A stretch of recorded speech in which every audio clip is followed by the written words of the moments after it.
Boa tarde. Obrigada pela presença de todos, todas que estão aqui. Hoje nós começamos nosso seminário e nós temos o segundo momento, que é o momento de uma mesa de apresentação de trabalhos com 3 estudantes do programa. E o título dessa mesa é Corpos Dissidentes e Trajetórias Educacionais, Educação e Mídia. Nós temos 3 convidados. Farei a apresentação de cada um deles brevemente agora e depois, mais precisamente, dando o currículo de cada um. E neste primeiro momento, eu falo que é importante que nós tenhamos uma preocupação com a acessibilidade. Então, eu vou fazer a minha audiodescrição, né? Eu sou uma mulher preta, tenho cabelos curtos, estou com uma blusa branca de listras pretas e no meu fundo tem uma estante. Gostaria de lembrar aos nossos convidados que também o fizessem quando fossem se apresentar. Agradeço a presença dos nossos 2 intérpretes de Libras, que são o Leandro e o Sérgio. Começamos com o Leandro, muito obrigada pela sua ajuda. E agora eu apresento os nossos 3 convidados. A primeira é a Fabiana Soares. A Fabiana é mestranda aqui no nosso Departamento de Educação, História, Política e Sociedade. Ela é formada em Biologia e depois eu falo um pouco mais sobre ela. Nós temos também a Isabel Gice Rainho. A Isabel é professora de História no Instituto Municipal de Educação Superior de Catanduva. Depois converso também um pouco mais sobre o currículo dela. E o Wagner de Alencar.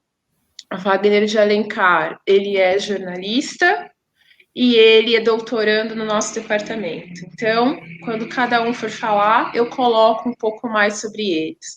Nós temos 20 minutos de apresentação, então cada convidado vai falar por 20 minutos, e depois nós temos meia hora de conversa. Então, enquanto eles estiverem apresentando, mandem suas perguntas, vão fazendo as associações que vocês quiserem, e aí no final nós temos esse espaço para conversa, para diálogo, para intersecções. Então é isso, no primeiro momento, eu chamo a Fabiana Soares, que é a nossa primeira convidada, e aí vou contar para vocês um pouco do que a Fabiana faz. A Fabiana é bióloga de formação, ela é formada em biologia pela Faculdade de Guarulhos, ela é pedagoga, psicopedagoga, especialista em educação fundamental pela Universidade de São Paulo. Ela é professora da Prefeitura de Guarulhos, atua na formação permanente dos professores da rede municipal, tem experiência em gestão escolar pública, participa de projetos do governo federal para a educação de jovens e adultos, é professora há 22 anos, dos 16 na educação da Prefeitura de Guarulhos. Então, é com muita alegria que eu medei esta mesa. Agradeço a presença de todos novamente. Fabiana, com você. Muito obrigada pela sua presença.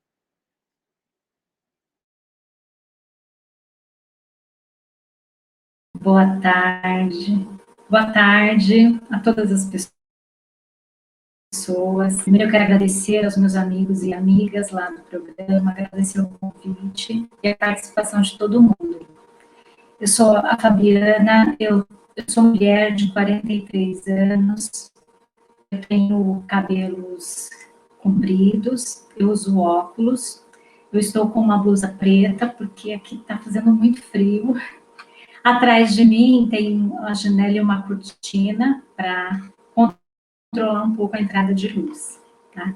E é com grande alegria que eu venho aqui compartilhar um pouco com vocês alguns aspectos da minha pesquisa, tá? Uma pesquisa de mestrado, ainda não está finalizada, mas eu trouxe alguns aspectos que eu acho que pode contribuir para as reflexões desse seminário, tá? Então vamos lá, Cris, pode colocar a minha apresentação.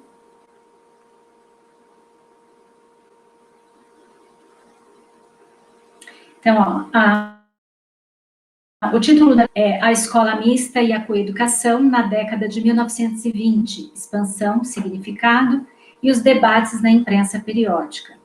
Eu sou aluna lá do programa da PUC São Paulo e sou orientada pelo professor Mauro Castilho Gonçalves. Pode passar, Cris? Então, vamos lá. A minha pesquisa, ela aborda 2 aspectos, tá? a implementação das escolas mistas e como essa implementação repercutiu na imprensa, lá nos impressos periódicos, jornais e revistas, especificamente, em São Paulo e no Rio de Janeiro, na década de 1920. Sobre as escolas mistas, eu pesquiso em livros, artigos, teses, dissertações, né?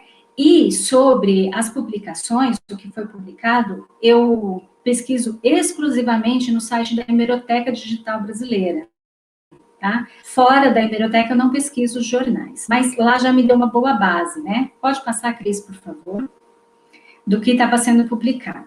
Então, vamos lá. Por que estudar a escola mista, né? Porque a educação, ela sempre foi vista, pensada e colocada em prática de maneira diferente para meninos e meninas, né? A criação da escola foi pensada nessa questão de diferenciação. E reunir meninos e meninas no mesmo espaço foi um marco na história da educação. No entanto, ele não foi visto e vivido com tranquilidade. Tá, gente? Isso não foi um processo tranquilo para a escola, para a família, para a sociedade e para a imprensa também, tá? Mas, ao reunir meninos e meninas, uma nova cultura escolar foi constituída, né? Então, a cultura que existia nas escolas separadas, agora ela está reunida, e ela teve outras características aí, né? Então, como é que foi? Se existia um currículo que separava a educação de menino e de menina, como foi esse currículo quando estavam todo mundo lá dentro do mesmo espaço, né? E uma coisa também interessante que eu demarco na minha pesquisa é que, assim, a ideia da moralidade, do controle dos corpos, ela fazia parte da rotina escolar, né? Os alunos, eles precisavam ser vigiados a todo momento. Então, assim, eu estudo também essa escola mista, diferenciando, né, um pouco a escola mista e coeducativa, e eu trago os estudos na minha pesquisa, principalmente da Daniela Wadia, uma autora, uma professora da Unifesp, que ela fala que uma escola, ela pode ser mista. No entanto, ela é ativa, porque ela entende escola mista com meninos e meninas ali no mesmo espaço. Mas a coeducação, ela entende como igualdade de direitos, né, para o menino e para a menina, e ela ilustra isso. Tá? Por que até hoje a gente escuta assim, nossa, mas olha o seu caderno, você é uma menina, esse caderno parece de menino? Ou então, dentro das escolas, a gente ainda vê, andando tanto com menino, você vai ficar igual a eles. Ou então, coloca bola, carrinho para o menino brincar e a boneca para a menina brincar. E se essas ações ainda acontecem, ela fala que a escola é mista. No entanto, ela não é coeducativa. Ela não dá o mesmo direito para o menino e para a menina se expressar, para terem as mesmas experiências de brincadeira, agir, né, de maneira a garantir o direito dos dois. E aí, voltando lá para 1920, eu também trago na minha pesquisa a dualidade que o Brasil vivia, tá? Percorri a ideia do imaginário social que o Brasil, a partir daquele momento, era moderno e precisava apagar um passado colonial que estava muito recente, tá? Então, circulava as ideias de um Brasil moderno, de progresso, cultura, país. No entanto, as ações e a cultura ainda era patriarcal. Ainda era, eu trago um termo chamado sexista, que separa lugar de homem e de mulher na sociedade.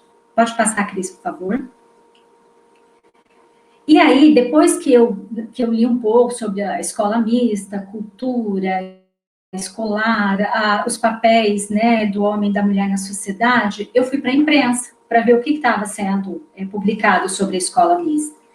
Só que quando eu pesquisava na hemeroteca apenas o termo coeducação ou escola mista, não me dava a base de ver o que estava sendo publicado de lá. Aí eu tive que estipular 4 termos de busca, né?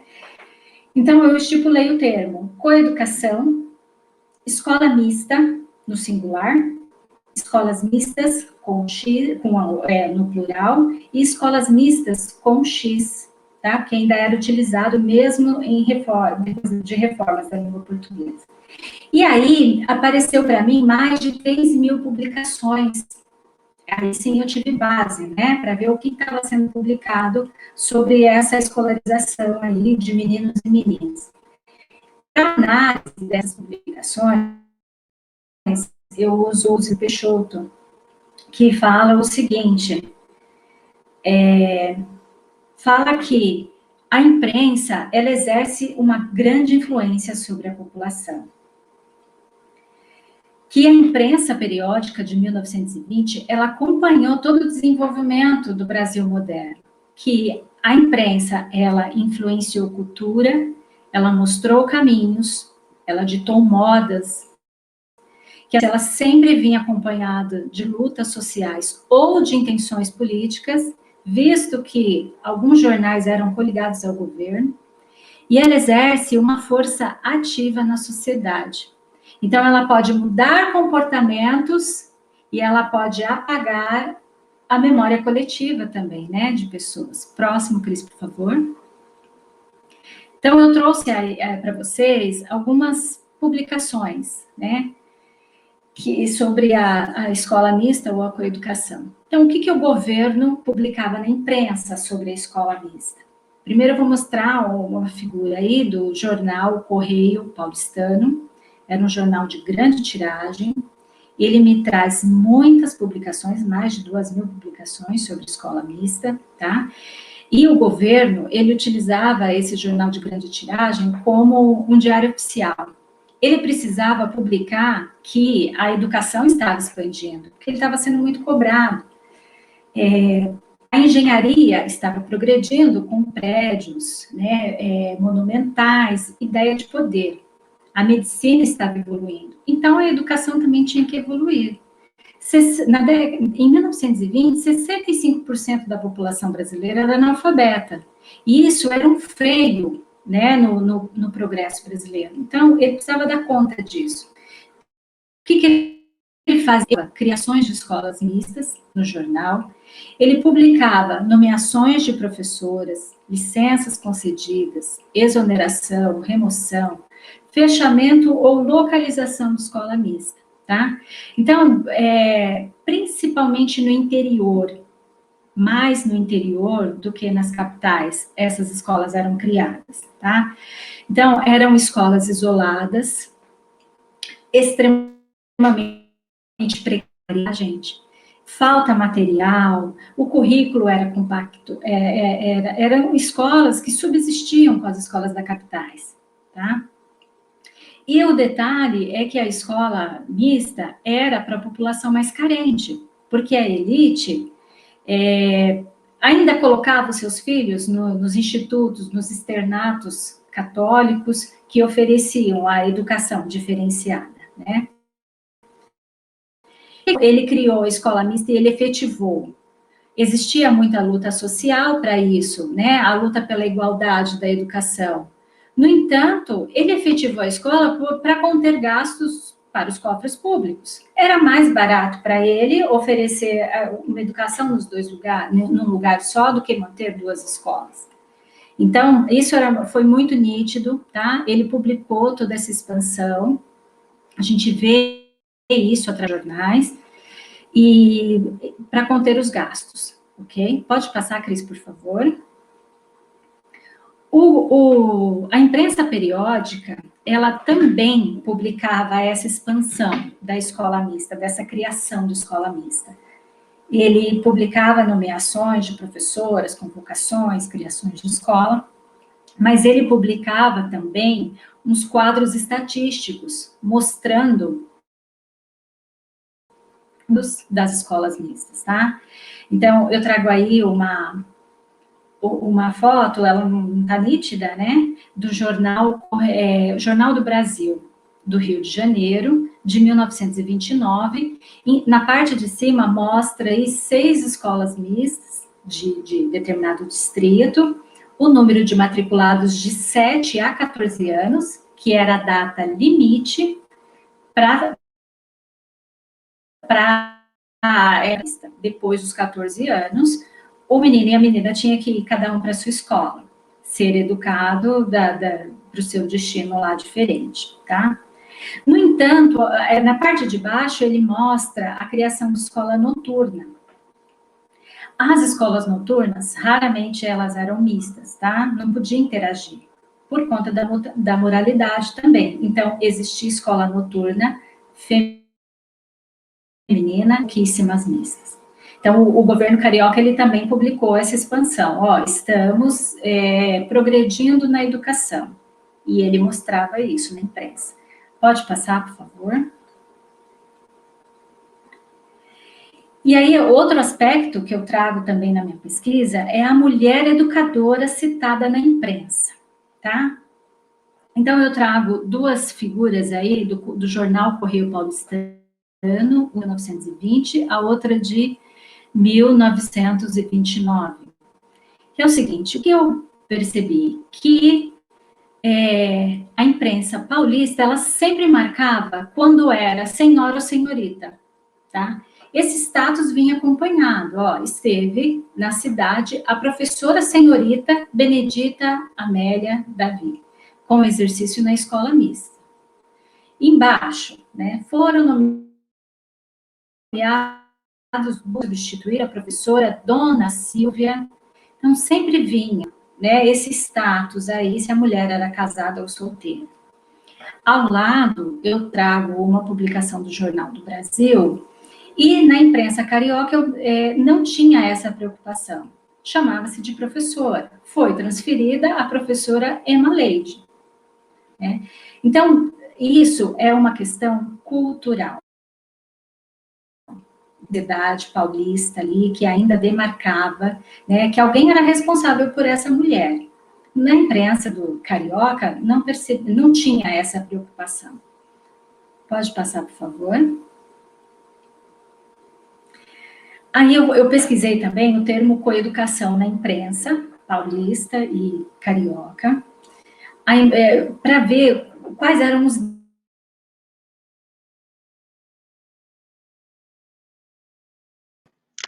Nós estamos tendo um pouco de problema com a conexão da Voltou? Fabiana. Voltou?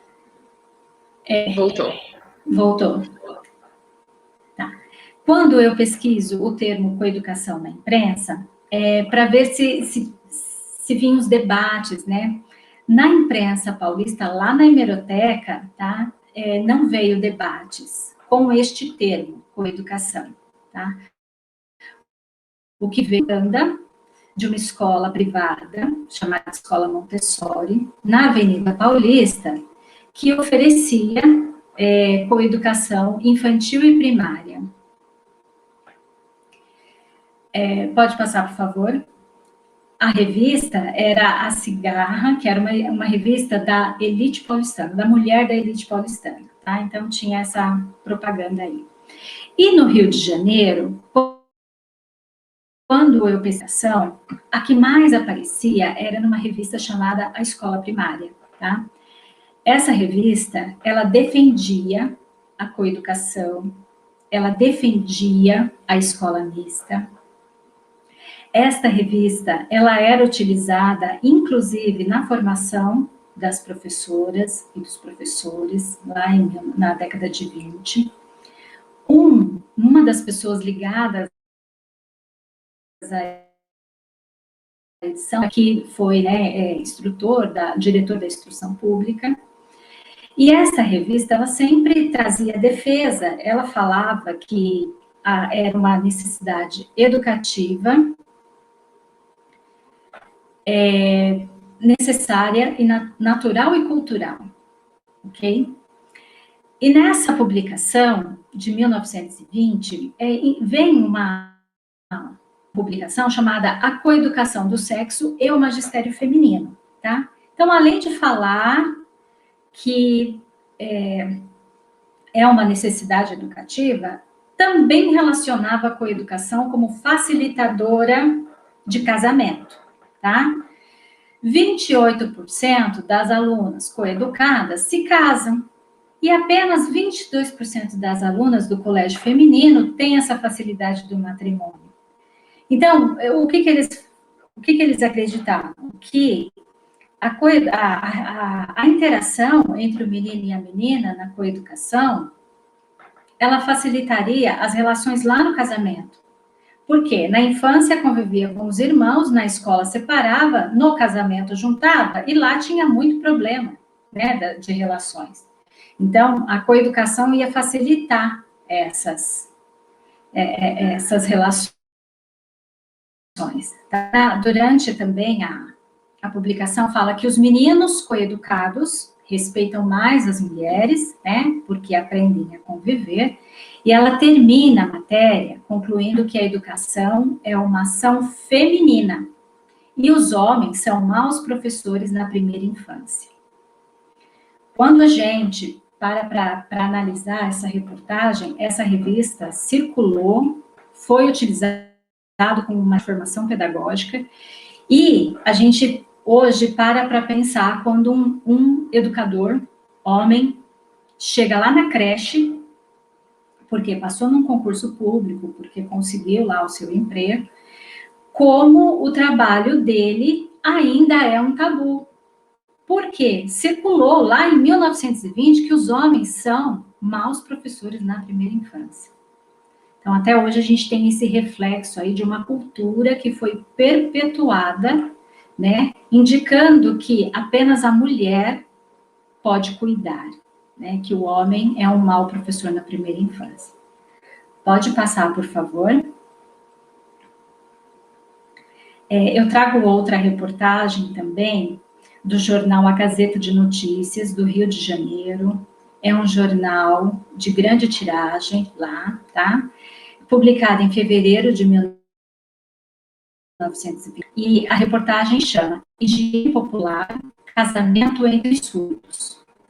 E quem fez essa reportagem assinou como RK, tá?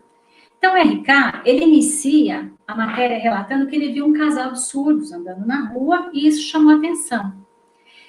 E ao descrever a matéria, quando a gente para ler, ele usa as seguintes palavras para se referir à pessoa surda: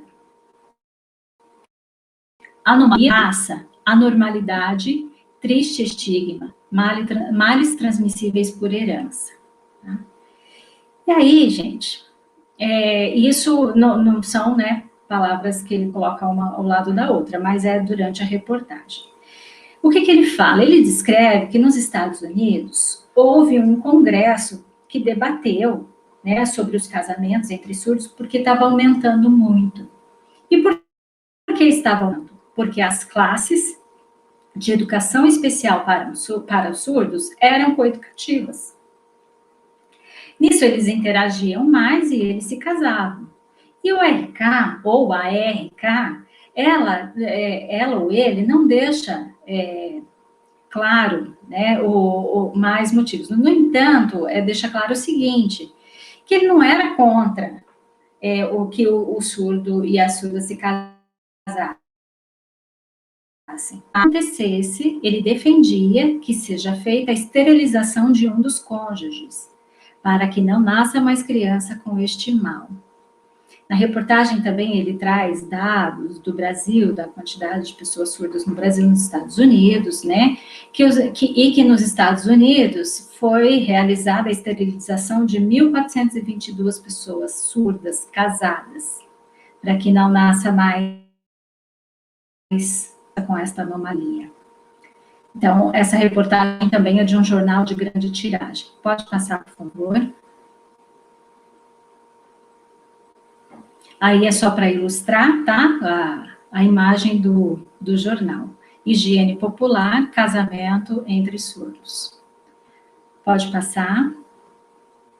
Tá. Escola mista e igreja. A literatura, ela ressalta que a maior opositora da escola mista era a igreja. E apresentou muitas posições contrárias, tá? A escola mista, essa é a implementação da escola mista. E aí eu trago também o jornal O Combate. Fabiana, só para, não sei como você está na apresentação, para dar um toque que a gente está no finalzinho do tempo, assim, a gente já Tá, deram uns 20 minutos, mas ok. para você conseguir concluir, tá bom? Tá bom, eu vou concluir, obrigada. Que a escola mista é um exemplo de São Paulo e no Rio de Janeiro. Então, eu trago aí um exemplo do jornal Combate, né, que fala que os católicos de Pádua e um bispo tiveram a ideia de criar uma fundação chamada Sociedade, e que era para defender, proteger a mocidade, as moças contra a sociedade moderna, e descreve que o cinema, o teatro, o magazine eram más influências. E que tudo isso começava nos bancos da escola mista e terminava no palco do Bataclan. Isso foi publicado no jornal Combate. E no Rio, eu traz uma matéria intitulada Coeducação, que fala que é um regime de ruínas, de desordem, que enriquece os bordéis, os presídios, o cemitério, o hospital, né, que veio infernalmente disposto a arriscar, a arrancar a moralidade da família brasileira. Pode passar, por favor? Aí é só para ilustrar, tá? Os dois jornais. Pode passar, Cris. E a última também, mas eu encontrei também a escola, algumas instituições, né, algumas ordens, que defendia a escola, que trabalhava com a escola mista, principalmente pedindo donativos, né, porque fazia alguma obra assistencial e que teria uma classe mista, e que também o presidente Washington Luiz e a esposa dele realizou um lançamento de uma escola que seria coeducativa para os filhos dos suboficiais de marinha de guerra, e que lá estavam presentes 2 freis que dariam uma benção no prédio. E eu termino com uma frase, Cris, pode passar, que deixa aí toda a reflexão para a gente, que olhar para a década de 20 como década crítica, imbuída das questões inerentes à crise que vivenciamos hoje, nos faz ao mesmo tempo contemporâneos e distantes do homem de 20. E ambos os sentimentos suscitam insights fecundos para a reflexão social. Essa frase é de Lourenço Costa, tá? E é muito bom a gente refletir sobre que escola e que cultura escolar que nós fomos escolados, que separa meninos e meninas, e que a gente ainda reproduz. Muito obrigada. Muito obrigada, Fabiana, obrigada mesmo. Nós conversamos um pouco mais depois no momento de debate, ao final da apresentação. Eu chamo agora para conversar conosco, para apresentar o seu trabalho, a mestranda Isabel Cristina Rainho. Ela é professora do Instituto de História do Instituto Municipal de Ensino Superior de Catanduva, interior de São Paulo. É também professora efetiva no município de Tabapuã, ali vizinho a Catanduva, né, Isabel? E é mestranda no nosso programa, e a fala dela é sobre, o título da fala dela é A Expansão Evangélica no Início do Século XXI e seus efeitos na relação dos alunos com os saberes escolares. Isabel, a fala é sua, eu vou começar a contar 20 minutos a partir de agora, e fica à vontade. Boa tarde a todos e a todas que estão acompanhando o seminário, colegas de mesa. Só quero fazer uma correção. Eu fui formada pelo IMES Catanduva, não leciono, tá? No Instituto Superior de Educação. Eu sou professora no município de Tabapuã, aqui realmente ao lado. Então, fazendo a minha apresentação, eu sou uma mulher branca, tenho cabelo preto médio para longo, estou usando óculos, estou usando uma blusa azul escura e tenho como fundo uma parede neutra. Bom, Eu falo de Catanduva, interior de São Paulo, e esse é o local onde foi desenvolvida a pesquisa que eu vou apresentar parte dela para vocês. Pode colocar, por favor. Quero agradecer imensamente ao convite por essa oportunidade de apresentar para vocês. Também conto para vocês com muita satisfação que essa pesquisa foi defendida semana passada, tá? Então, estou muito feliz de estar aqui com vocês por isso também. E tive o privilégio de ter como orientador desse trabalho o professor Dr. Kazumi Munakata, a quem eu vou agradecer pela vida toda. Bom, então o tema, como já foi falado, procuramos identificar a expansão evangélica no início do século XXI e seus efeitos na relação dos alunos com os saberes escolares. Pode passar? Então, em primeiro lugar, nós vamos verificar o que está acontecendo no início do século XXI e verificamos o óbvio. Ele está sendo marcado por ataques feitos à educação e à ciência. Então, verificamos que esses ataques têm sido liderados por grupos religiosos evangélicos e políticos que buscam a desmoralização de intelectuais da educação como Paulo Freire, fazem acusações de doutrinação marxista nas escolas, culpabilizam os professores pelo fracasso escolar, pregam o negacionismo em relação à ciência, defendem o criacionismo, terraplanismo, contestam vacina e proteção na pandemia, assim como defendem medicamentos comprovadamente ineficazes para a Covid-19. E toda essa situação, esse cenário, provocou uma dicotomia, né, que provoca aí uma convulsão social. Nós temos visto esses embates, né? Ok, pode passar. Como resultado concreto dessa realidade, nós temos corte de investimentos na educação e pesquisa, ataques aos defensores da ciência, como é o caso da manifestação dos enfermeiros lá em Brasília, né, silenciosa, e eles foram covardemente agredidos por pessoas da sociedade. Os posicionamentos extremistas, conservadores, principalmente sobre família e gênero. Uma pesquisa trazida pela revista FAPESP mostra que 73% dos brasileiros desconfiam da ciência e 23% a consideram insignificante para o desenvolvimento do nosso país. Uma pesquisa também trazida pela POSP, no Dia dos Professores, mostrou que o Brasil ocupa o primeiro lugar no ranking global de agressão a educadores e educadoras, sendo que 40% dessas agressões partem dos alunos e 20% dos pais dos alunos. Pode seguir. Nós vamos buscar evidências se essa situação da sociedade, da população, está também na escola. E, para isso, nós aplicamos questionários aos professores da educação básica, ensino fundamental, anos finais e ensino médio, porque acreditamos que eles estão em um lugar privilegiado para essas percepções, porque os alunos verbalizam muito fácil os seus pensamentos no dia a dia da sala de aula.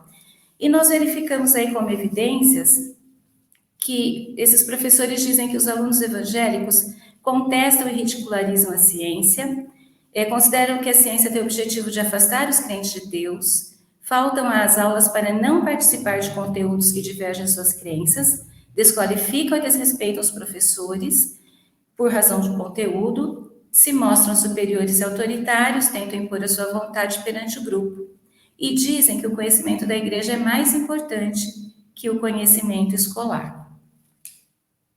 Próximo.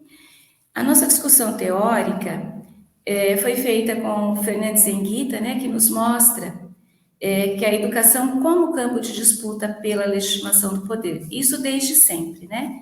E Apple e King também auxiliaram essa discussão com a definição de que o que é definido, né, como verdadeiro conhecimento é uma escolha ideológica e sempre prevalecem os grupos de maior poder na sociedade.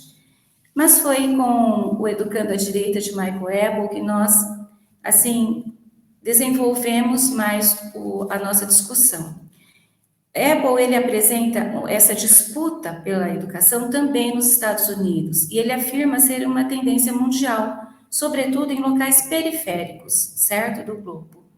E ele fala sobre uma coalizão de direita política, onde grupos que, embora tenham seus interesses particulares, em algum momento eles se ajudam, né? Eles fazem essa coalizão, e ele cita o grupo dos religiosos evangélicos como determinantes, fundamentais, e nós vamos ver por quê. E ele fala também da ressignificação de conceito para que esse grupo se reaproprie do capitalismo. Os grupos que formam, então, essa coalizão. Os primeiros são os interesses que realmente prevalecem dos neoliberais. Essa busca de explorar economicamente a sociedade sem se importar com a formação dos grupos marginalizados. Aliado a isso estão os neoconservadores. Com a inflexibilidade na defesa da tradição e dos valores morais, eles acabam justificando a existência desses grupos marginalizados. E essa exclusão ainda é repressiva com a defesa de armamento e da militarização. Um terceiro grupo é a classe média, que, muito temerosa de integrar a porção marginalizada da sociedade, se apega ao discurso da meritocracia, que é um instrumento de estratificação social, acreditando que assim ela vai se manter diante dos vulneráveis e também legitima os grupos marginalizados. Por fim, os religiosos evangélicos. E aqui nós vamos entender por que Apple considera eles fundamentais a ponto de dizer que a direita não teria chegado onde chegou se não fosse esse grupo. Porque eles oferecem a ideologia enquanto visão de mundo, essa visão de mundo religiosa que legitima todos os outros posicionamentos. Perceba que todos esses posicionamentos, eles são passíveis de argumentação, certo? Então, você pode argumentar e debater esses assuntos. Esse grupo, o que ele faz? Ele tira do campo da razão essas situações e ele traz para o campo da fé.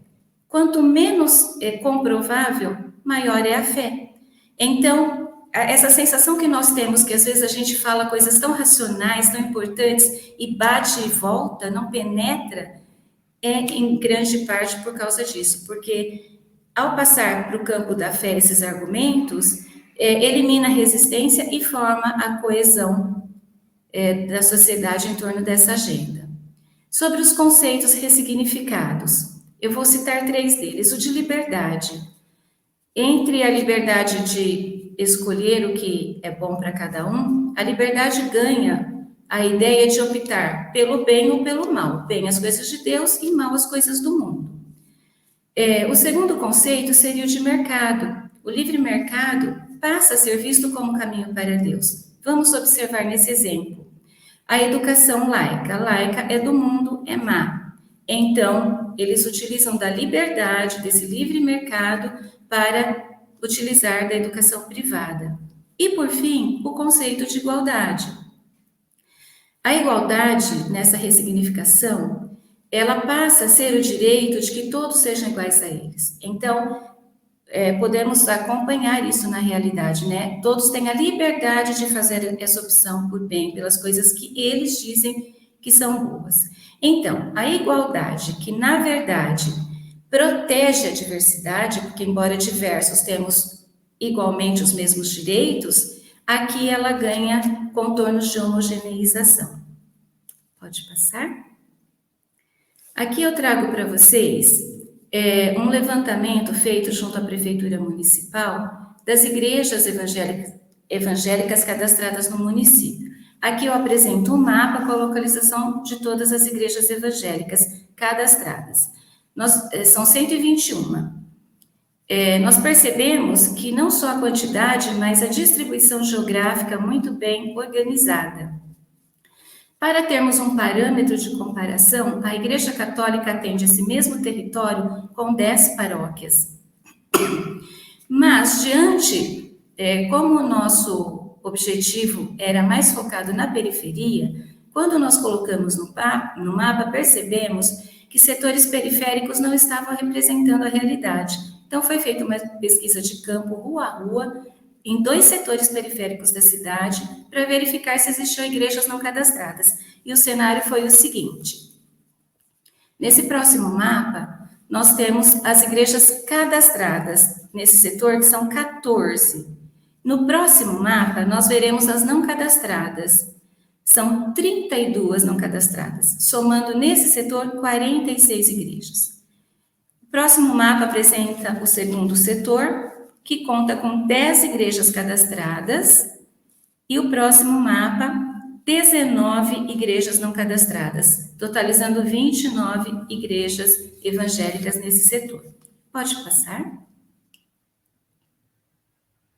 Sobre as estratégias de proselitismo para chegar a esse resultado.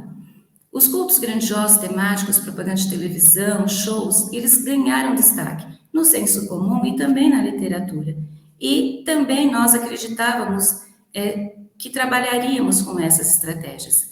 Mas o estudo feito nos livros e manuais destinados à liderança evangélica nos revelou uma outra estratégia, muito menos discutida, discreta, mas muito eficaz, que é o modelo de discipulado apostólico, o MDA. O que significa esse modelo? É aquele trabalho feito homem a homem.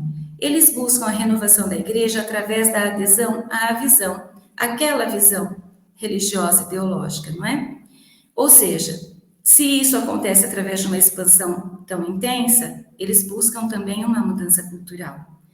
Eles buscam a multiplicação da igreja através de pequenos grupos, utilizam a motivação ao estilo empresarial, são sexistas, mantêm valores conservadores e incentivam abordagens em momentos críticos da vida das pessoas. Próximo. Por exemplo, nós vemos a distribuição de alimentos. Não é orientado num sentido humanitário, mas para atrair as pessoas que estão ali ao redor. Realizam o controle da vida pessoal do crente através de cronograma, onde eles dividem por minutos o tempo com a família, o tempo disso ou daquilo.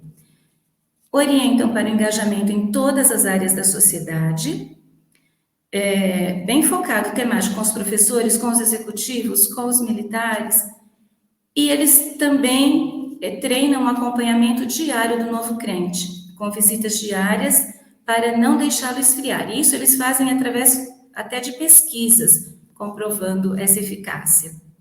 Próximo. A criança é vista como aquela que tem uma fé inabalável, que acredita até em Papai Noel. A criança ela tem uma grande capacidade de sonhar. Portanto, se o objetivo dessa estrutura é essa adesão a esse sonho, essa renovação, então a criança ela é vista como terreno fértil. Ela é vista como isca para atrair os pais, e é dessa forma que é apresentado nos livros e manuais, mas também para consolidar, porque ela já cresce com essa formação. Esses grupos evangélicos, eles têm se dedicado muito à educação. Na educação religiosa, eles trabalham com a frente de treinamento de líderes bastante consolidada, onde eles trabalham o fortalecimento dessa visão. E técnicas de proselitismo. Aqui nada tem a ver com teologia. Inclusive, eles dizem que isso é secundário. As escolas bíblicas, que antigamente nós víamos discretamente aos domingos de manhã, hoje elas estão na internet com anos de conteúdo. Fazem críticas aos conteúdos da educação escolar, promovem alienação política, por exemplo, a democracia é boa por permitir a liberdade de culto, mas extremamente prejudicial quando permite a demanda por pautas contrárias à religião.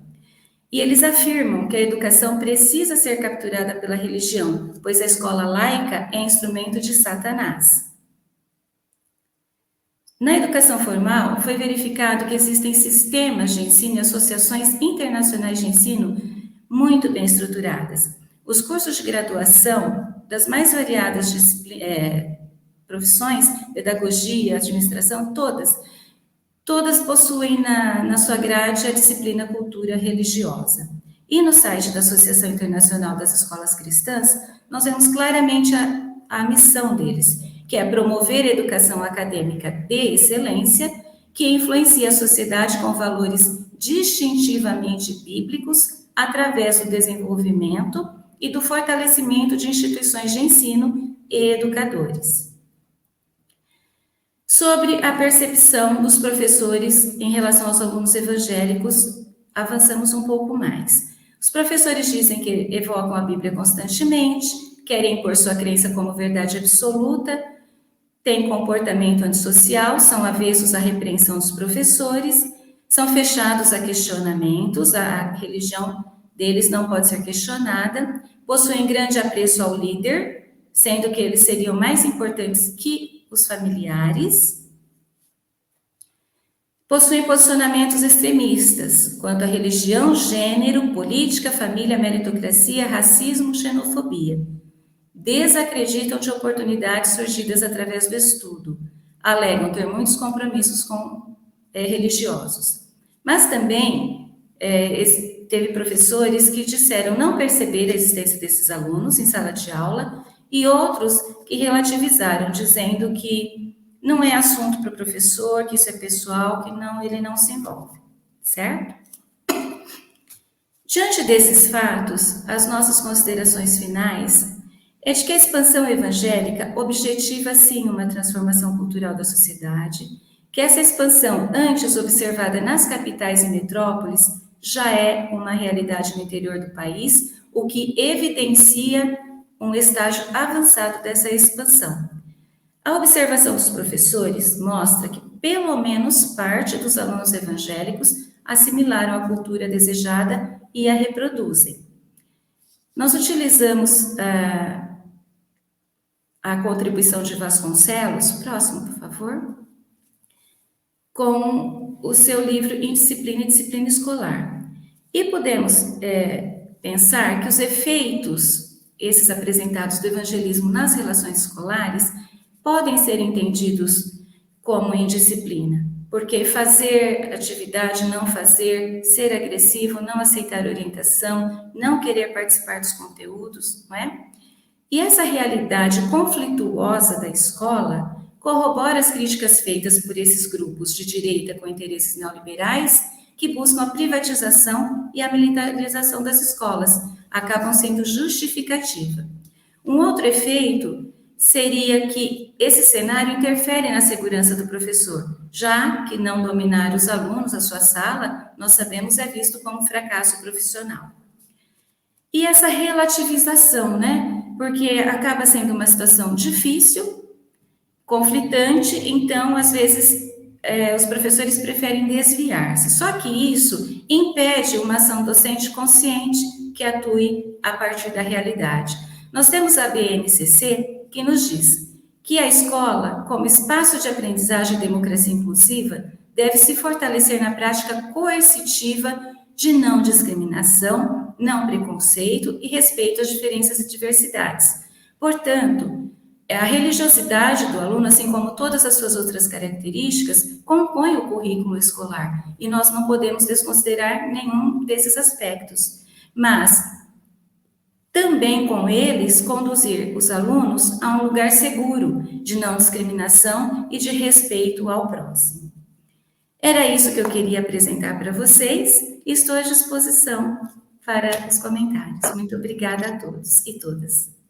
Muito obrigada, Isabel. Obrigada mesmo. Vai ser difícil selecionar as perguntas, dada a urgência do seu trabalho, né? Mas a gente faz isso depois.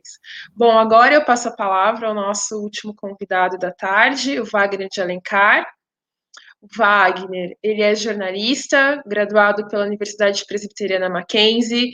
Vou interromper um pouco só para dizer, se eu falar alguma coisa diferente, Wagner, você me fala, como eu falei com a Isabel. Ele é mestre e doutorando em educação pelo programa. Ele é cofundador da Agência Mural de Jornalismo das Periferias, foi professor na educação de jovens e adultos, repórter do Porvir, um site especializado em inovações em educação.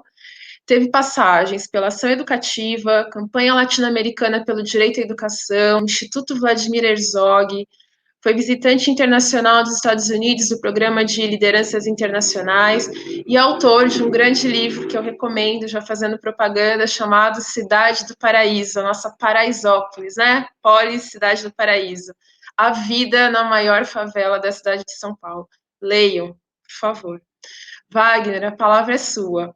Nós marcamos aqui, são 2h50, até você começar a falar 2h51, das 2h51 às 15h11, né? Eu entro um pouco, se se o tempo passar, e aí depois a gente vai às perguntas. Por favor, fique à vontade. Obrigado, Deise. Boa tarde para todos e todas. Como a Deise falou, eu sou o Wagner, eu sou homem, estou aqui em São Paulo, moro em São Paulo, né, mas eu sou baiano. Estou aqui em casa, atrás de mim tem uma estante com uma planta begônia e um quadro de uma mão preta, de punho cerrado. Eu estou de óculos, eu também me considero uma pessoa preta, de pele clara, e estou com uma blusa cor roxa, se eu não me engano. Eu não tenho apresentação como as minhas colegas aqui, mas eu vou falar hoje sobre fracasso escolar, né? Eu vou retomar um pouco o meu estudo do mestrado para dar uma contextualização e também pegar como um gancho para falar sobre, um pouco mais sobre a minha pesquisa de doutorado que está em andamento, que trata sobre a circulação do conceito ou do sentido de fracasso escolar na imprensa do Brasil e da Argentina. Eu vou começar aqui com a introdução, falando que a Folha de São Paulo e o Globo são jornais os quais eu estudo agora na minha pesquisa de doutorado, e o Clarim e o jornal La Nación são os jornais argentinos.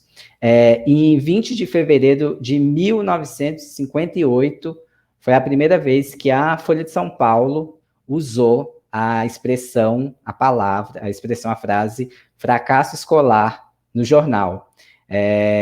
Naquela época, né, havia o título da manchete que dizia: a crise da escola primária é problema que não comporta uma solução de caráter geral. E nessa entrevista, eles falaram com a professora Maria José Aguirre, que era professora assistente da cadeira de Psicologia Educacional da Faculdade de Filosofia da USP, e ali ela se referia ao termo fracasso escolar em associação à reprovação em massa dos estudantes naquele período, né? Como a gente sabe, começava ali a democratização do ensino no Brasil, dizendo que não era um caráter, ou seja, o fracasso escolar não era um problema individual, mas sim um ônus do Estado que precisava ser evitado.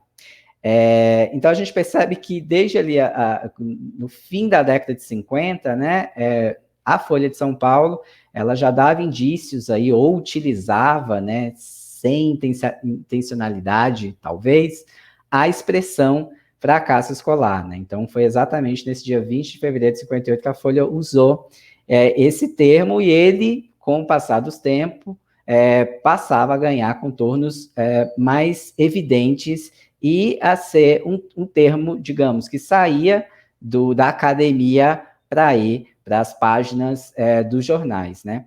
Só que, apesar de essa matéria debutante, digamos, né, da Folha, associar aí o termo à reprovação escolar, em um primeiro momento, de modo geral, essa expressão, ela esteve ligada a déficits, a dicção, déficit de natureza psicológica de alunos de baixa renda e deficiências, né? Então, ou seja, o aluno pobre que começou a estudar e, por isso, ele não tem condições psicomotoras para acompanhar os estudos.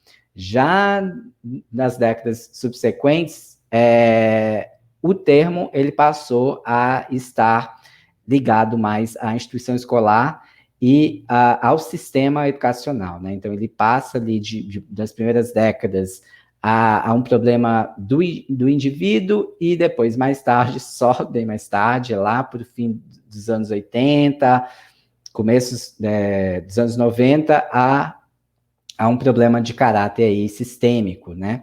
E esse foi o estudo, o meu estudo no mestrado, né? Entender aí concepções e os usos dessa expressão no jornal Folha de São Paulo, entendendo quando ele foi cunhado pela primeira vez e fazendo análise até 2008, ou seja, 50 anos aí do uso do termo. E aí, tem alguns aspectos interessantes, é que na década de 60, né, o termo ele desaparece, a nossa hipótese, né, de que tem a ver ali com o período da ditadura, né, isso precisaria de um estudo muito próprio para entender porque o termo desaparece nessa década, mas já nos anos 70, a Folha de São Paulo ela ganha uma editoria de educação, ela amplia significativamente a cobertura no assunto, o termo fracasso escolar passa a ser utilizado de forma muito recorrente, a partir, sobretudo, de pesquisadores que, digamos, querem explicar a origem e a causa do problema, né? Então, há um boom de pesquisas sobre isso, e na década de 80, o termo ele aparece muito em reportagens, desde a atuação docente até a desnutrição dos alunos, né? Então, há uma pulverização aí, mas muito ligada, como eu falei, ao indivíduo. Já nos anos 90, o uso desse termo, ele não se desassocia, né, de abordagens, né, de cunho individualizante, mas há uma visibilidade maior, há uma responsabilização dos sistemas educacionais. E também a gente percebeu que o termo está muito mais, ele sai um pouco mais de reportagens, de matérias, e vai um pouco mais para colunas de opinião, por exemplo. Então, isso foi um retrato. E também, na década de 90, é interessante que, na Folha especificamente, há várias menções do termo nos classificados da Folha, de instituições, de psicólogos tratando o fracasso escolar como um problema que eles poderiam resolver. Então, fracasso escolar, vem aqui que a gente ajuda. Então, isso também dá insumo para uma pesquisa para entender também esse universo da psicopedagogia nesse período. Então, foi algo que a gente conseguiu perceber nesse ano. Então, a hipótese ali, né, era de entender que, era investigar que a Folha, ela não só usou o termo, mas ela participou dessa concepção. Então, para isso, a gente analisou tanto qualitativamente quanto quantitativamente. Por quê? Porque a gente percebeu que a perspectiva adotada pelo jornal, ela não só incidiu sobre a noção de fracasso escolar, mas ela pareceu muito representativa de um olhar da educação que priorizou, por exemplo, a voz de especialistas, né, de estudiosos de modo geral, e quase nunca a de quem estava no chão de escola, professor, aluno, né, e muito baseado nesses estudos, assim. Então, foram raríssimas as vezes em que estudantes e professores, por exemplo, foram entrevistados nessas reportagens. Digo tudo isso para quê? O fracasso escolar, ele continua sendo a espinha dorsal para a minha pesquisa de doutorado, né, que trata muito da circulação dos sentidos do fracasso escolar na imprensa do Brasil e da Argentina nos últimos 20 anos, né? Então, é uma continuação, digamos, desse estudo, buscando compreender aí foi intencional ou não, as formas que esses 4 principais jornais, ou melhor dizendo, os 4 jornais de maior circulação nesses 2 países fizeram em relação ao fracasso escolar. Ao basear nessa pesquisa na imprensa, tanto como fonte e objeto de estudo, a gente considera que a mídia jornalística ela vem contribuindo não somente com a expansão das fontes do historiador, né, mas também como uma possibilidade de identificar e conhecer também as transformações culturais, políticas, sociais, entender, sobretudo, como nos últimos 20 anos jornalismo está ligado à educação ou não, e como isso vem se dando, né? Então, é todo um estudo que tenta se debruçar aí sobre essa relação jornalismo-educação, entendendo quais são os autores na atualidade que vêm estudando essa relação, e, sobretudo, de modo comparado com esses países, nessa veiculação de reportagens com essa expressão, vem atribuindo sentidos para o fracasso escolar, que, segundo a Flávia Terig, que é uma pesquisadora argentina, é considerado um fenômeno contemporâneo, né? Ela coloca que o fracasso escolar é um fenômeno contemporâneo. Ela é uma das pesquisadoras que eu utilizo no meu estudo, só que eu dou muito mais ênfase ao Bernard Charlot, que é um filósofo francês que tem mais de 20 anos aí de pesquisas sobre fracasso escolar no Brasil e também na França. E o interessante é que o Charlot, ele fala simplesmente que fracasso escolar não existe, né? O conceito dele, né, abre aspas, é que o que existe são alunos fracassados, situações de fracasso, histórias escolares que terminam mal, né? São alunos esses alunos, essas situações, essas histórias que devem ser analisados, e não algum objeto misterioso ou algum vírus resistente chamado fracasso escolar. Então, ele fala que o fracasso escolar é um objeto sociomediático, ou seja, nasceu na academia e foi apropriado pela imprensa que, né, ao veicular reportagens e tudo mais, fez com que se tornasse aí um produto da mídia, né, ou algum vírus. Tem uma outra fala do Charlot, que é muito interessante, que ele diz que um fracasso escolar se tornou uma espécie de monstro no fundo da sala de aula, que assusta os alunos, né? Então, ele usa, assim, de modo didático, para não dizer metafórico, que o fracasso é isso, esse monstro, esse vírus. Essa fala, ele diz especificamente em uma entrevista que ele deu para a TV Univesp em 2011, né, em que a entrevistadora pergunta o que seria, então, esse fracasso escolar.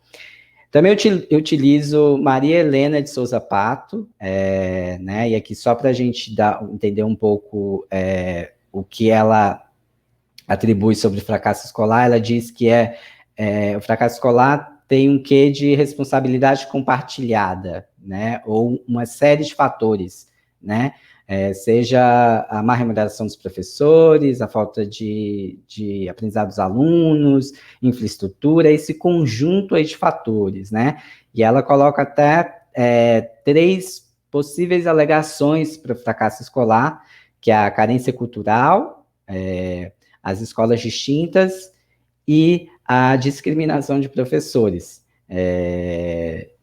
Né, só para vocês entenderem aqui, quando ela fala carência cultural, são as dificuldades de aprendizagem, né, da criança pobre. As escolas distintas, é isso, né, escolas, classes, e a discriminação de professores, que são os professores que não entendem ou discriminam seus alunos de classe baixa por terem pouca sensibilidade ou falta de conhecimento. E aí, como eu falei, a Flávia Terig, ela diz que é um fenômeno contemporâneo, por conta aí da escolarização massiva, né, da escola moderna. E aí é interessante que ela coloca aqui 4 pontos, né, de consequências da escola moderna do acesso aos estudantes, né, que são estudantes que, 1, não ingressam à escola, 2, que ingressam, mas não permanecem, 3, que permanecendo não aprendem nos ritmos e nas formas esperados pela escola, e 4, aprendendo no ritmo e formas esperados, projetados pela escola, eles passaram a acessar conteúdos de baixa relevância comprometidos pela trajetória escolar e condicionados a um aprendizado estabelecido.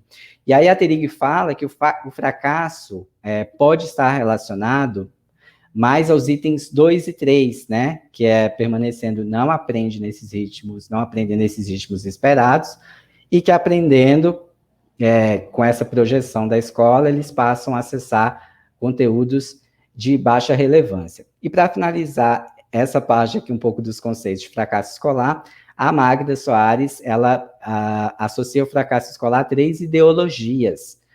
Que é a ideologia do dom, ou seja, né, a exemplo da escola, todos os alunos partem ali do mesmo ponto de largada, né, o que significa que o sucesso ou o fracasso vai depender de um esforço individual.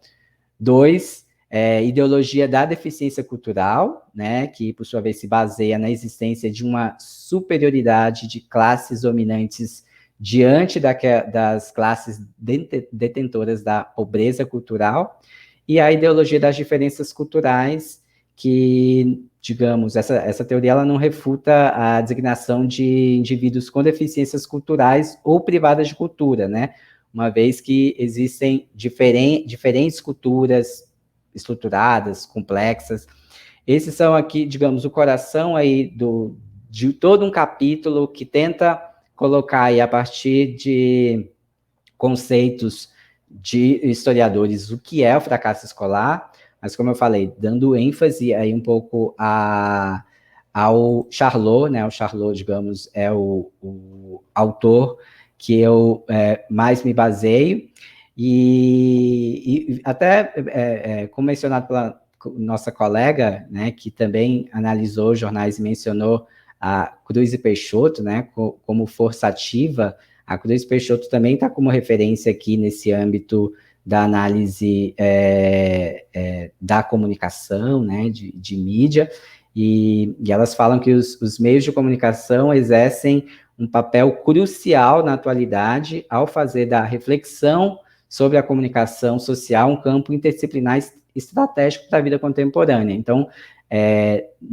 na pesquisa de doutorado, a ideia é justamente entender aí esse fracasso escolar nesses últimos 20 anos, ainda mais a gente sabendo que foram diferentes governos, né? Acho que a gente está atualmente num momento bem caótico, mas entender aí mesmo essa correlação jornalismo, educação, qual a cobertura que esses jornais brasileiros e argentinos fizeram da educação, e analisando especificamente a expressão fracasso escolar para entender quais foram os sentidos atribuídos por esses jornais a esse termo, que, ao meu ver, continua sendo de suma importância para ser pesquisado, uma vez que, como o próprio Charlot diz, ele é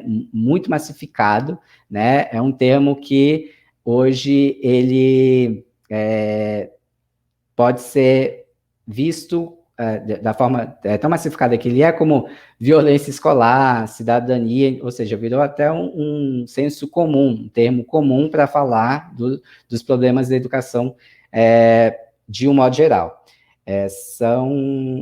Eu tenho até quanto mais tempo, Deise? Eu me perdi. Mais 2 minutos. Mais 2 minutos, beleza, obrigado. Então, esse é o objetivo aqui dessa minha investigação, de fazer essa análise desses 4 veículos, né, comparando também esses aspectos ligados ao jornalismo e educação, como eu disse, na imprensa, né, utilizando também a imprensa como objeto e fonte de estudo, entendendo, né, como a imprensa, no seu papel de informar, né, ela acaba por incutir valores, e incutir ou estabelecer sensos comuns, e aqui justamente fazer essa ponte para, hoje, na contemporaneidade, a gente entender quais são esses sentidos aí do fracasso escolar quando a gente lê 4 dos maiores jornais, ou 4 dos maiores jornais do Brasil e da Argentina. É isso, muito obrigado e finalizo por aqui minha apresentação. Muito obrigada, Wagner, obrigada mesmo. Eu gostaria agora de chamar, né, os 3 convidados, né, Fabiana, Isabel e Wagner, e eu vou fazer o seguinte, eu vou falar as perguntas que apareceram aqui a cada um, já vou ler as 3 perguntas para que vocês vão refletir, comecem já a refletir sobre elas. Se puderem responder de um modo, né, mais junto, organizando as duas como vocês conseguirem. É 3h11 agora. Nós temos 20 minutos, que dá mais ou menos, sei lá, a gente podia pensar em 5 minutos para cada um responder, porque assim a gente tem um tempo final para fazer o encerramento e marcar a abertura da próxima sala. Pode ser? Então, eu vou começar pela ordem. Eu vou ler aqui a pergunta da Fabiana. Deixa eu só encontrar aqui que eu escrevi, eu só preciso encontrá-la novamente, só um minutinho. Tá, então, Fabiana, a pergunta é o seguinte, depois desse seu estudo histórico sobre sexismo na educação, de que forma você consegue associar o que acontecia naquela época com o que se vive hoje, mesmo com todo respeito à nomenclatura, né, sem ser anacrônico, pensando o que significava aquela época e o que significa hoje, né, essa preocupação linguística com os termos. Depois, uma pergunta, uma curiosidade aí a todos vocês que apareceu aqui, das motivações que vocês tiveram para essas pesquisas, né? São motivações pessoais, são dúvidas que existiam na formação de vocês, como foi. Depois, a Isabel, como lidar no cotidiano atual com os conflitos mostrados pela sua pesquisa, ou seja, uma vez que eles ultrapassam a lógica educacional e ancoram-se em questões espirituais, como lidar com eles na escola? E o segundo ponto a essa questão é, se nessas escolas que você pesquisou, por onde você passou, se há professores evangélicos, e é sempre importante a gente pensar que há evangélicos, né? Nós não falamos de uma totalidade, não é possível, toda totalidade é problemática. Se a situação fica mais difícil quando há no corpo docente docentes que endossam esse tipo de postura dos estudantes. Depois, ao Wagner, há 2 perguntas também, que eu já vou organizá-las. A primeira é, fracasso escolar virou um clichê, como você mesmo abordou na sua fala final. É possível pensar no termo como sendo usado pelos jornais como fracasso de estudantes ou falta de recursos do Estado? Há essa separação? Você percebeu isso na sua separação? Ou o clichê embola realmente tudo isso? E a segunda pergunta é se trabalhar com esse termo ainda gera possibilidade de mudança de concepções, ou seja, se a sua pesquisa tem como foco divulgar a fragilidade desse conceito para pensar numa nova construção, para pensar num novo paradigma. Então, 3 e 14, acho que dá para pensar em 5 minutos para cada um e sobra 1 minuto para encerrar. Bom, eu vou começar então pela Fabiana, depois Isabel e depois Wagner. Então, vamos lá. Há 22 anos. E, em 2007, eu fiz um curso pela Faculdade de Educação que eu estudei sobre a feminilização do magistério em um dos módulos.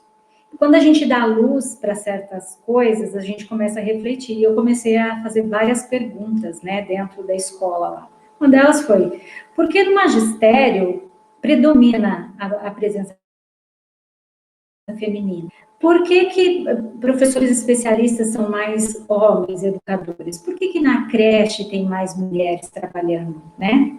E teve uma pergunta central que eu olhei para os meus alunos, eu acho que é isso que me motiva até hoje a pesquisar.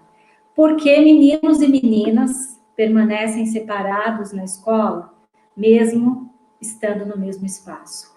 Isso, para mim, é uma coisa muito forte, é uma coisa que me chama muita atenção, tá? E até hoje eu estou assim. Então, assim, as ações, a literatura mostra, né, que elas eram sexistas, porque homens e mulheres ocupavam papéis diferentes na sociedade. E aí começam as lutas por uma educação de igualdade, pela mulher, pelo direito da mulher em muitas coisas, inclusive ao voto e à educação, né? No entanto, a cultura, ela está presente dentro da escola, ela está em casa, ela está na sociedade, né? E ela reproduzia ações e a gente reproduz até hoje. Vamos dar um exemplo?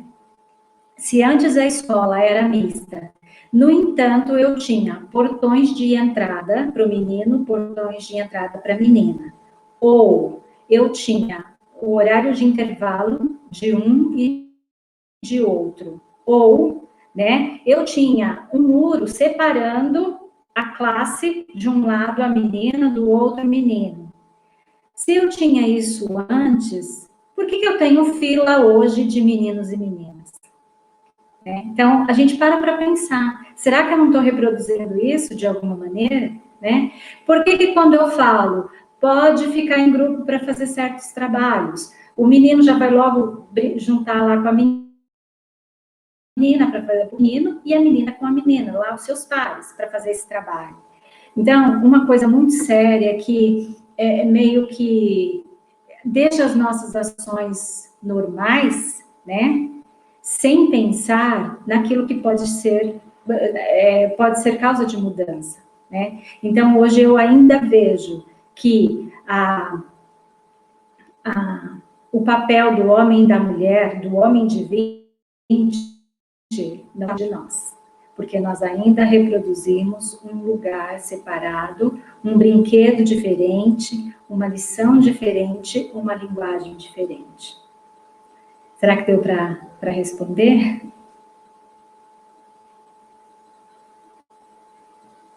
O microfone está desligado, Deise. Pronto. Eu disse que a sua resposta foi perfeita, porque ela acho que abarca todos nós, acho que todos nós que somos professores, ou que estivemos na escola, todos nós passamos pela escola, nos percebemos e percebemos esse tipo de situação, né? As meninas com as meninas, os meninos com os meninos, na educação infantil e no Fundamental 1, professoras, na creche, claro, também, os especialistas, até chegar ao ensino médio, uma minoria de professoras, principalmente pensando em algumas matérias específicas, né? Bem legal a sua resposta. Isabel?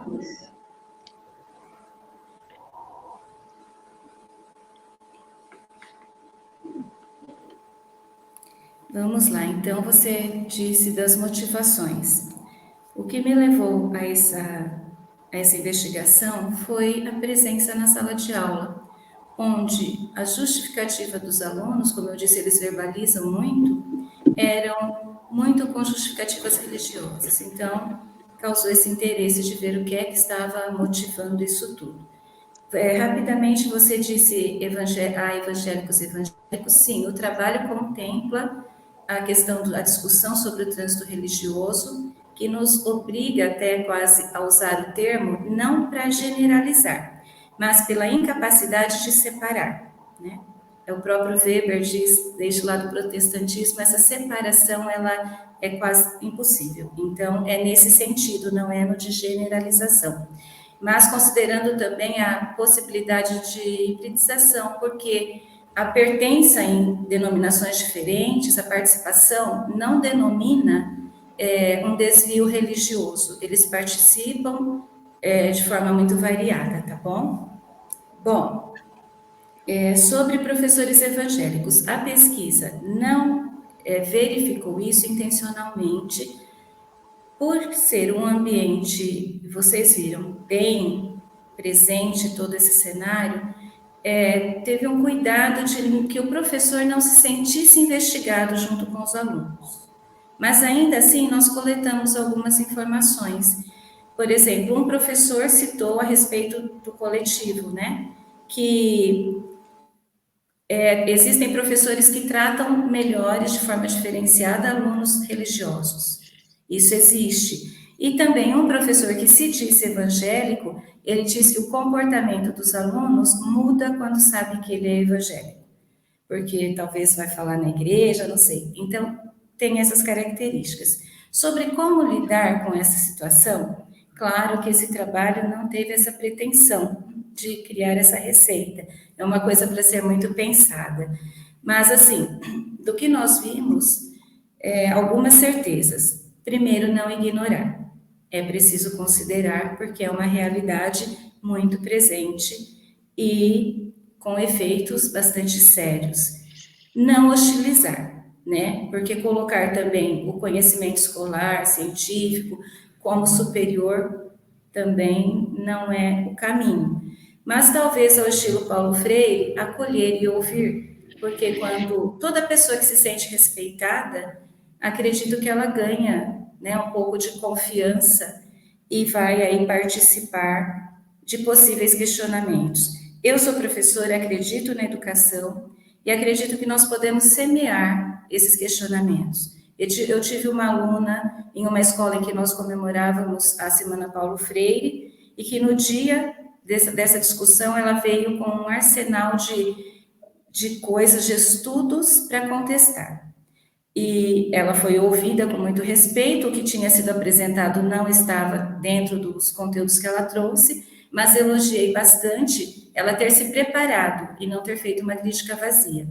15 dias depois, mais ou menos, ela me pediu para falar comigo e ela falou: você sabe meus posicionamentos, você sabe o que eu defendo, ela é religiosa. E ela falou: mas sabe o que eu tenho percebido, professora Isabel? As pessoas contrárias a isso, elas respeitam mais um ao outro. Eu fiquei feliz. Ela começou a entender. Espero ter respondido. Tá, muito obrigada. Respondeu sim. E trazer a lógica de Max Weber para falar, né, da ética, da responsabilidade, perceber que a expressão clichê diz muito, né? Ao dizer evangélico, nem todos são iguais, você olha por um outro caminho e fala, mas como diferenciar, né? E aí a gente pensa nessa não diferenciação em diversos aspectos. Muito obrigada. Wagner?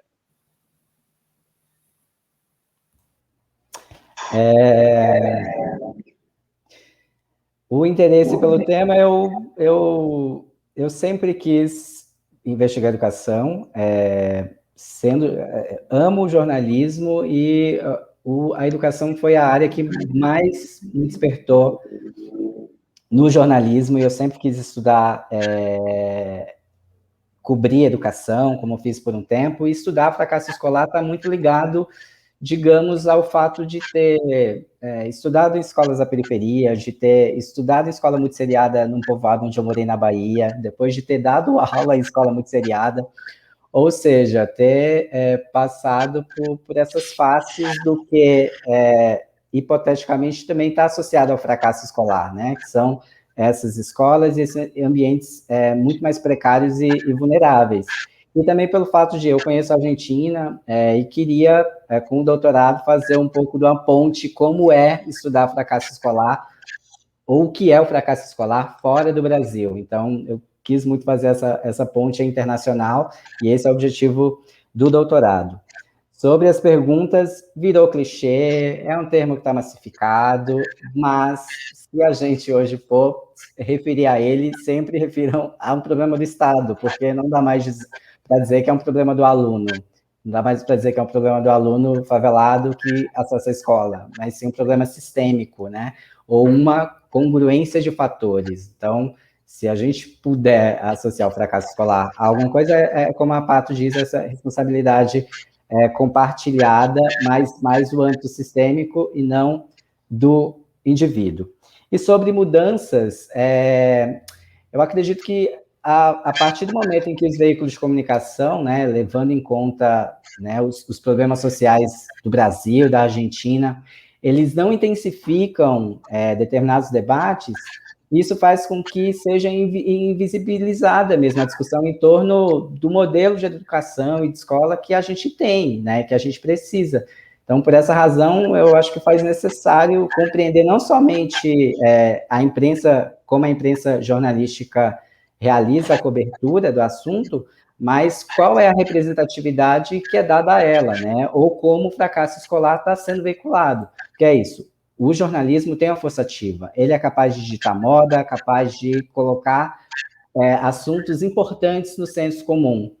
O fracasso escolar ainda continua sendo, então, por isso é importante estudar o tema, e por isso é importante que a imprensa, os jornais entendam que eles precisam problematizar a questão, e não simplificar, como acontece, né? Falando com um outro especialista, não ouvindo os atores mesmo da escola, quem está dentro da escola, e problematizando a questão, né? Falar de lei, falar dos problemas sistêmicos, não pegar simplesmente uma pesquisa ali, entrevistar uma pesquisadora e o fracasso escolar é isso. Não simplificar, problematizar.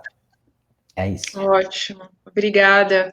Está nos minutos finais, eu gostaria de saber se vocês querem ter mais alguma palavra, as despedidas de vocês, e aí nós vamos para a parte final. Fabiana?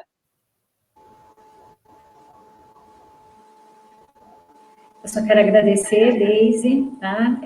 Agradecer a presença de todas as pessoas aqui e deixar aí, né, uma reflexão. Que escola nós estamos promovendo hoje? Para quem é da escola, ou se não, o que nós estamos reproduzindo na sociedade? É isso. Obrigada, gente. Obrigada, muito obrigada pela sua participação. Isabel? Eu quero mais uma vez agradecer o convite, a oportunidade de falar de um assunto que para mim é bastante caro, realmente foi motivo de interesse, e agradecer mais uma vez ao meu orientador, professor Dr. Kazumi, por ter permitido, porque é um assunto que gera situações conflitantes e ele foi firme comigo, permitiu que eu desenvolvesse da forma como me deixou satisfeita. Muito obrigada. Obrigada mesmo. Wagner?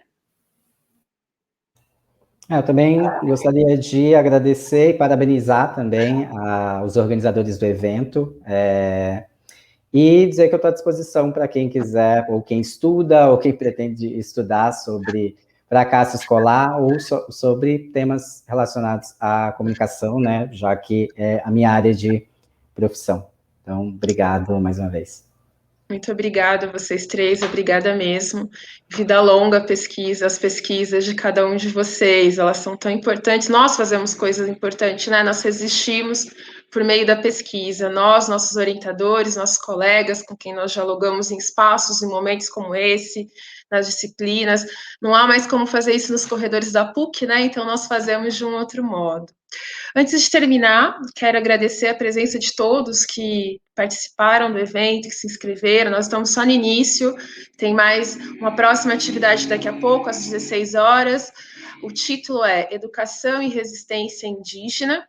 E um outro aviso importante é que o seminário está envolvido com duas campanhas. Campanhas de ajuda a famílias. Então, uma campanha de ajuda às famílias da Brasilândia, e a outra campanha é uma campanha de ajuda a um instituto chamado Chama.